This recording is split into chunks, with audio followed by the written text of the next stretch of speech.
अचानक केलेला प्लॅन नेहमी सक्सेसफुल होतो. हॅलो एव्हरीवन, मी काजल. आज मी चाललेली आहे माझ्या मावशीच्या घरी अधिकाचं वाण घेण्यासाठी. सो चला, आम्ही सगळेजण तयार आहोत.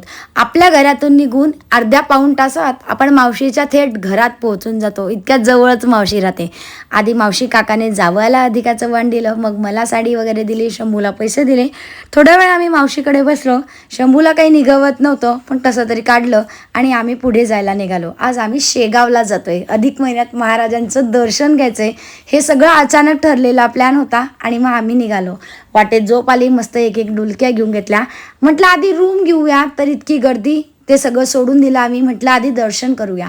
यावेळेला ना एक वेगळाच अनुभव आला की कमानीपासूनच त्यांनी मोबाईल बंद ठेवा, अगदी स्विच ऑफ करा असं म्हटलं. म्हणजे मध्ये कुठे काहीच मोबाईलचा वापर नाही, मोबाईल शूटही करता आलं नाही, काहीही नाही. पण ठीक आहे, छान वाटलं. सगळीकडेच तसं आहे. बाहेर आल्यावर आम्ही शंभूला खेळणं घेतलं, ज्यूस प्यायलो आणि घरी यायला निघालो, कारण रूमच भेटली नाही. बाहेरच जेवण केलं. येता येता 12 वाजले. भेटूया उद्या. बाय.